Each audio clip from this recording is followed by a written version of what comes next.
Whenever you're creating your charts and you happen to have a hierarchy on your x-axis and you start drilling down, our default experience is to concatenate the different levels of the hierarchy together.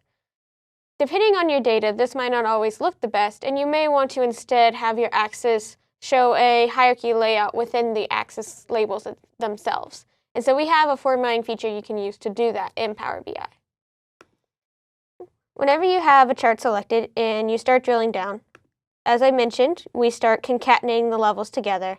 But the more you drill down, the less good this is. You can see that sometimes with dates specifically, we have to start truncating the labels. Instead, you may want your axis to have a hierarchy view instead of this concatenation effect. So what you can do is you can go into the formatting pane, and under the x-axis, you'll see this option called Concatenate Labels.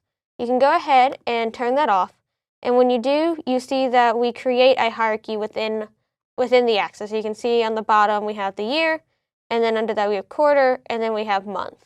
And as you scroll, we nicely start to expand and show you more. The levels continue to nicely flow together, and you have a really great experience where you can actually see the hierarchy in the chart.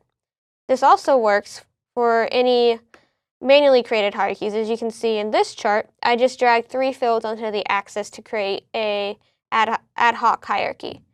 And the experience is similar. When I drill down, things can start to concatenate depending on how long my labels are.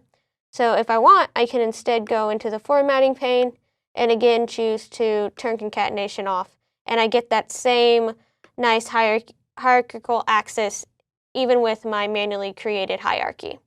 And so this is just a great way to format your charts a little differently depending on your data to have a really great view.